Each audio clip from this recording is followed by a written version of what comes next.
Bonjour à vous, j'espère que vous allez bien. Alors, je suis ravie de vous retrouver au travers de cette vidéo. Et aujourd'hui, je vais vous parler d'accompagnement et de coaching. Comment se fait-il qu'il y ait des gens qui fassent des tout petits bons suite à un coaching et d'autres qui fassent des bons extraordinaires? Alors, pour moi, euh, quel que soit votre projet, pro, perso, social, intime, peu importe, quel que soit votre projet, il ne faut pas oublier, quand on se fait accompagner, pour moi, il faut arrêter de se mettre dans des cases. Je me fais accompagner pour ça. Je me fais accompagner pour changer de job. Je me fais accompagner pour ça. Ok, ça c'est un objectif final, mais une fois que vous avez posé votre objectif, franchement, lâchez votre objectif. Avant tout, nous ne sommes pas des cases, nous sommes un être à part entière. Vous allez voir pourquoi je vous dis ça. Donc, ça veut dire que, dans un premier temps, ce qui est important, c'est de revenir à qui l'on est. Alors, vous allez me dire, bah, je sais bien qui je suis. Je vais vous dire, non, tu ne sais pas véritablement qui tu es. Parce que, au travers de notre vie, notre éducation, toutes ces personnes que nous avons fréquentées dans notre vie, nos enseignants, nos éducateurs dans le sport, musique, etc., tout ce que nous avons fait, les amis, etc., on a été quelque part formaté, qu'on le veuille ou non, c'est comme ça, c'est notre vie. Hein, c'est bien pour ça qu'on est tous différents en fonction du milieu dans lequel on est, on a été élevé, on a des conceptions qui sont différentes puisque nous avons été formatés. Et ce qui est normal, c'est la vie. Donc, ça, c'est une chose. En plus, par rapport aux blessures que nous avons pu avoir pendant la petite enfance, l'enfance, l'adolescence, par rapport aux traumatismes que nous avons pu vivre dans le passé, ça nous a encore formatés davantage. Et ça, il faut vraiment en tenir compte. Même si aujourd'hui, dans votre vie d'adulte, vous avez l'impression de dire, oui, bon, ça, c'est du passé, ouais, bon, bah ça, maintenant, je suis grande. Je vais vous dire non, ça, c'est faux. Pourquoi? Parce qu'en fait, à partir du moment où vous avez vécu une blessure, un trauma ou quelque chose comme ça, c'est venu s'inscrire dans le corps. C'est venu s'inscrire dans la mémoire cellulaire. Si vous ne l'avez pas libéré, bien évidemment, hein, si vous l'avez libéré, évidemment, ça n'est pas là. Et donc, revenir à son être, avant tout, c'est se libérer de ce qui a pu entraver. Quand nous venons au monde, quand nous sommes sur Terre, quand nous arrivons sur Terre, nous sommes, j'allais dire, vierges de toute croyance, de toute blessure, de tout traumatisme. Et petit à petit, au fil des années, avec toute notre histoire, etc., on rentre dans on devient un nouvel être. Donc, il faut revenir à son être. Ça, c'est vraiment important. Comment on revient à son être? Simplement en s'accordant la chance d'y aller. En libérant donc tout ce qui bloque. Et c'est à partir de ce moment-là que l'on décide de se faire accompagner, quelle que soit la thérapie. Moi, je dirais qu'il n'y a pas de bonne ou de mauvaise thérapie. Il y a des thérapies différentes pour lesquelles nous sommes prêts à un moment donné dans notre vie. Donc, il y a des thérapies classiques où on passe que par le mental. Il y a des thérapies un peu plus subtiles, on va travailler un peu plus dans l'inconscient. Et puis, il y en a d'autres, on va travailler encore plus dans la mémoire cellulaire, etc. Il y a différents stades. Et selon le moyen par lequel on passe, on ira plus ou moins en profondeur dans notre développement personnel, dans la libération de ce que nous avons à libérer. Je ne dis pas ça pour dénigrer une quelconque thérapie, d'accord? C'est important. Moi-même, j'ai suivi déjà des thérapies il y a quelque temps, il y a pas mal d'années, quand j'ai démarré dans le développement personnel pour moi-même, je me suis fait suivre par un psychologue, j'ai fait de l'EMDR, j'ai fait de l'hypnothérapie, enfin voilà, j'ai pratiqué, en tant que cliente, j'ai pratiqué différentes méthodes. J'allais dire que chaque méthode a ses limites quelque part, d'accord? Et donc, ça signifie que l'on va avancer plus ou moins loin et plus ou moins vite. Quand j'accompagne les personnes au travers de mes accompagnements individuels ou collectifs, les personnes me disent faire un bond en avant incroyable en un laps de temps très court. Il n'y a pas très longtemps, une personne que j'ai accompagnée qui a fait un bond, mais gigantesque me disait, Cathy, en fait, je pense que si j'avais dû faire ce que j'ai fait avec toi en développement personnel, si j'avais dû le faire avec une thérapie classique, je pense qu'il m'aurait fallu au moins 2 ans. Pourquoi? Ce que je lui ai apporté lui a permis d'aller très loin en très peu de temps.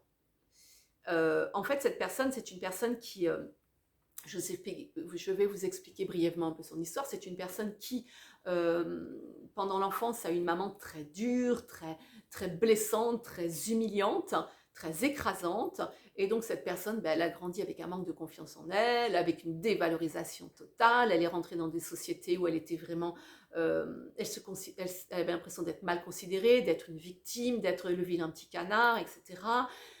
Et vraiment un manque total de confiance en elle. Et quand on a fait le travail pendant tout le process de 4 mois, elle est passée par des étapes et elle a vécu un licenciement comme par hasard. Elle a vécu un licenciement de la boîte où elle se sentait hyper mal à l'aise.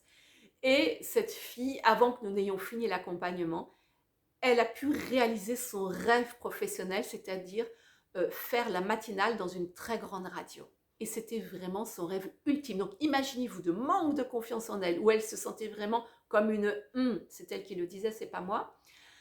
Elle arrive là, elle prend sa place, elle fait la matinale, elle couvre des événements, elle a un vrai rôle, elle peut discuter avec sa responsable pour voir comment arranger ses journées, ses horaires, elle reprend une vie sociale, mais enfin, c'est juste, waouh, incroyable, une renaissance de dingue. Pourquoi? Parce qu'en fait, on ne s'est pas contenté d'aller écouter son mental, on ne s'est pas contenté d'aller écouter ce qu'elle avait envie de me transmettre. Moi, je suis allée directement, j'ai squeezé le mental, si je peux dire, en faisant sa lecture de corps. Une lecture de corps, c'est quoi? Je vais vous montrer. Moi, en fait, alors je dis ça en toute humilité, hein, mais c'est comme ça, c'est la réalité. J'ai la capacité, en fait, de me connecter aux gens par le biais de la voix. La voix me donne l'énergie de la personne, me permet de faire un dessin. Bon, moi, je passe par le dessin, c'est mon support. Vous allez le voir, je vais vous montrer, je ne suis pas une artiste, loin de là, mais ça, c'est pas grave. C'est un dessin qui est une représentation énergétique de la personne. Au travers de ce dessin, je constate, je vois tous les blocages de la personne, les blessures, des traumas s'il y en a, etc., etc. Je vois les mémoires transgénérationnelles, je vois ce que le papa a pu léguer, ce que la maman a pu léguer, comme poids évidemment. Je vois ce qui empêche de faire les choses, je vois ce qui empêche d'avancer dans la vie, etc., etc. Et je vous montre le dessin tout de suite. Hop, et là, vous voyez. Donc, voilà ce par quoi je passe. Voilà, au travers, moi, de ce dessin, j'ai toutes les informations de la personne. On ne peut pas, j'allais dire, on ne peut pas tricher. Je fais un dessin de profil, vous allez voir, là, c'est le pompon au niveau artistique, hein. Ne rigolez pas. Alors, attention, hop, voilà. Vous voyez, au travers de la forme de l'œil, au travers de la forme du nez, au travers de la forme de la bouche, de la gorge, de la poitrine, du ventre, etc. Tout ça me donne des informations qui me permettent de faire, mais vraiment, une carte très précise sur la personne. Et ensuite, l'avantage, en fait, c'est que pendant les coachings, après, mais on va directement au but. Je n'ai même pas besoin que la personne me donne, c'est moi qui vais lui dire, bah, écoute, voilà, on va travailler là-dessus. En quoi ça te parle? Évidemment, j'invite la personne à me raconter après l'histoire en lien avec le blocage que moi je vois, d'accord? Parce que c'est important que la personne s'investisse, elle n'est pas passive. Ça veut dire que je l'amène à conscientiser la problématique et ensuite seulement on va pouvoir libérer. Conscientiser une problématique, c'est déjà faire 50% du job. Et une fois que la personne, je sens qu'elle a bien conscientisé le truc, on passe à la libération. Donc imaginez-vous ce gain de temps parce que ça permet de toucher au conscient, mais ça permet aussi de toucher à l'inconscient. Et il y a des personnes qui me disent, mais non, mais moi ça va, moi je sais, moi j'ai pas de soucis, moi tout va bien. À partir du moment où vous sentez que ça bloque dans votre vie, quelle que soit la sphère, hein, pro, perso, peu importe, quelle que soit la sphère, à partir du moment où ça bloque dans votre vie, remettez-vous en question. Il y a quelque chose qui bloque chez vous. Ça ne veut pas dire que vous êtes nul, ça ne veut pas dire que vous n'êtes pas capable, ça ne veut pas dire... Non, ça remet pas en question qui vous êtes. ça remet simplement en question le fait qu'il y a des choses qui, à un moment donné, ont marqué votre vie et qui n'ont pas été libérées. Alors souvent, on est dans sa peau d'adulte et on se dit « Oh, ouais, mais non, mais moi ça va, ouais, bon, ça c'est le passé, franchement, aujourd'hui, je m'en fous. » Mais non, mais non, mais non, vous avez tort. En tous les cas, si vous pensez ça, très sincèrement, vous avez tort parce que une mémoire que l'on a vécue étant enfant, une blessure que l'on a vécue en tant qu'enfant, que ce soit 3 ans, 8 ans, 10 ans, peu importe. Quand on est grand, on se dit « Ouais, bon, bah, j'étais gamin, maintenant ça va, c'est passé. » Ouais, mais si c'est quelque chose, quand vous étiez dans la peau de cet enfant, peu importe l'âge qu'il avait, quand vous remémorez comment vous l'avez vécu à cet âge-là, comment ça vous a marqué, comment ça vous a généré, je ne sais pas, peut-être de la tristesse, peut-être de la colère, et que vous n'avez pas libéré, c'est dans le corps, c'est inscrit dans votre corps. Et de façon inconsciente, aujourd'hui, c'est ça qui vous génère des blocages. Ça peut être quelque chose que vous avez vous-même vécu, ça peut être aussi quelque chose que l'on vous a transmis par ce qu'on appelle les mémoires transgénérationnelles sur plusieurs générations. Tout ça, c'est inscrit dans votre corps. Donc, voyez, ce qui permet de faire vraiment ce bond en avant, mais de façon fulgurante, c'est que, voilà, on ne cherche pas. Moi, je vous lis, je dis, voilà, là, hop, tout ça c'est à travailler. Et on gagne du temps. Je n'ai pas besoin que vous m'expliquiez toute votre histoire. Bien sûr, vous allez me parler de votre histoire, parce que moi, quand je vais vous dire, bah là, il y a quelque chose, là, raconte-moi un petit peu, ça t'évoque quoi? Pourquoi il y a ça? Ça t'évoque quoi? Etc. Et si vous arrivez à en avoir conscience, c'est formidable. Et si vous n'arrivez pas à en avoir conscience, moi, je vais me connecter, je vais recevoir des mots, je vais recevoir des émotions, je vais peut-être recevoir une image, ça arrive parfois, je reçois une image que je vous décris, et en vous donnant quelques mots ou une image, vous, ça, à un moment donné, ça fait tilt dans la tête, hop, ça remonte à la conscience, et là, vous vous dites, mais c'est bien sûr, mais c'est bien sûr, mais comment j'ai pu oublier cet épisode de ma vie qui, effectivement, m'a marqué, voyez? Et donc, ça vous remonte à la conscience, une fois que c'est bien conscientisé, et là, on passe à l'exercice de libération. C'est aussi simple que ça. Voilà, donc c'est ce qui permet vraiment aux gens d'aller droit au but, on gagne du temps, on va en profondeur, et une fois que c'est libéré, c'est vraiment libéré.